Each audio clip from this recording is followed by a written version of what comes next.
How about some Boston clam chowder? Oh, great item. You see just about everything right in front of you. Just to go over it quickly, the portion of the potatoes are sliced paper thin. As you see, that's going into the soup later to help thicken it, and then diced potatoes. So you have little pieces, the celery, onions, a little garlic, and the corn, fresh corn, which we're going to just cut off the cob, like so. And the corn will be going into it. That's not the traditional way, so that's optional. But I think it's a great mix. And then what we have is the clams. The clams are in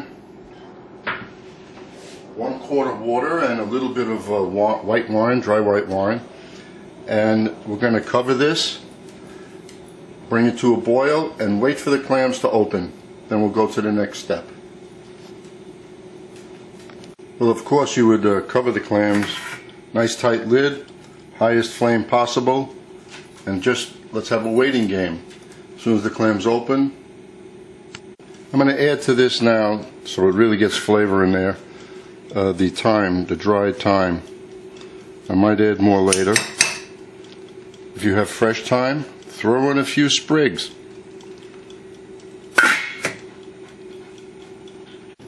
Now it's 6 minutes into the steaming, and as you see, they're opened. But you know what? We're going to let it go longer. Why? Because the clams are going to have to be diced up. So right now, they're a little bit more towards the raw side than the firm side. So let us cook them so they harden up, and it'll be much easier to dice up with your knife. Or you can put it in the Cuisinart like I usually do, but today I'm going to dice them up. So we're going to give this, another 5 minutes. So let's say 6 minutes after it comes to the boil, then we'll take them out.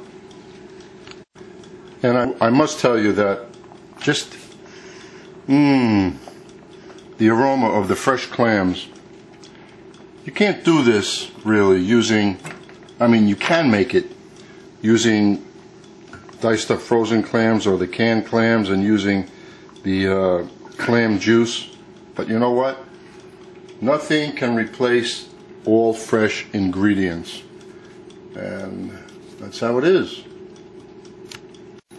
Alright, easy now. We just take the clams out, and we're going to pour the stock here into,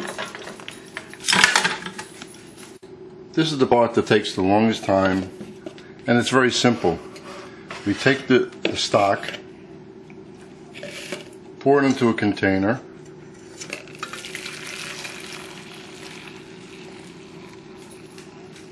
and let that stock sit right here for 1 hour. Whatever sand is in there will all settle to the bottom, and then we will go use the stock. The next step is to sweat up the vegetables. Now, some people just add the vegetables right into the stock and let it boil away, but you'll find that you get a bit more flavor out of the vegetables when you sweat them up. No color, just gently sweat them for a few minutes. So all the vegetables, everything that was on the board before, just put it into the skillet with a couple of tablespoons of olive oil or butter. It's your preference. If you don't want to use olive oil, that's fine too. Use regular oil. But do me a favor, never use margarine for cooking. Do a little research, and then you'll find out what margarine is made of, and you might never use it again. So we're going to put in the vegetables, let them sweat up. Right now the flame is high, so actually it's moderate, and we'll put the sliced potatoes. And the reason why you have to slice these very, very thin is these will give the body to the soup, because I really don't like doing what a lot of people do, is making a roux for this soup. That means we're putting flour in there. I'd much rather have the thickening agent being the potatoes than white flour and more fat, because that's what roux is, fat and flour. So we're going to do it this way. We'll just sweat this up. Now traditionally, and I'm omitting this, is because I have to eat this. Everything I make, I have to eat. And I really don't care for the bacon flavor that either the smoked bacon or regular bacon that goes into the Boston clam chowder. So if you were going to use the bacon, I would only take 2 slices of bacon.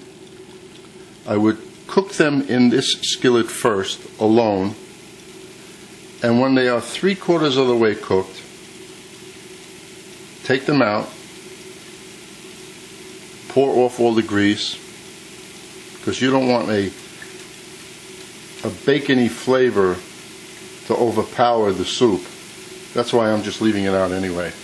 And then you dice it up and put the bacon in there, and then continue doing what I'm doing here without adding any butter or oil, because you have the bacon grease in there, what little there is. So we're going to add a little white pepper, which I really don't like. I like using black pepper, but since this is a finished dish that really is white, I don't want to see black spots of black pepper in there. So 1/8 of a teaspoon should do it. And salt, I'm holding up on the salt, because don't forget, we're dealing with clams that come out of salt water, and they are salty.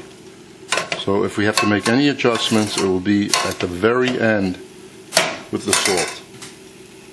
So this is sweating up. Give this a couple of minutes.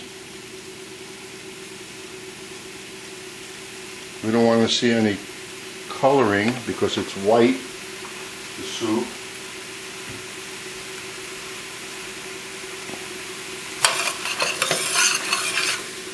And then after this sweats up, we're going to dice up the clams, put them in here, put the stock, see how much liquid we have. Maybe we have to add water to it, because don't forget, it will reduce, and we want to have the correct amount of liquid in there. You just can't put the stock in there and cook it and go, wow, look what I have. I have a stew and not a soup. So we'll adjust it with the right amount of water. 1 more minute and that's finished. So I'm shutting off the film for now. You know, we lost a lot of the thyme that I sprinkled in on the clams, stuck to the shells, stuck to the lid. So we're going to add some more into this. Thyme gives it a nice flavor. If you have fresh, then you just dice up some fresh thyme and put it in there. Well, I took all the clams out, and since we cooked them a little bit longer and they're firmer, they're easier to cut up. So we'll just cut all the clams up. Just mince them up.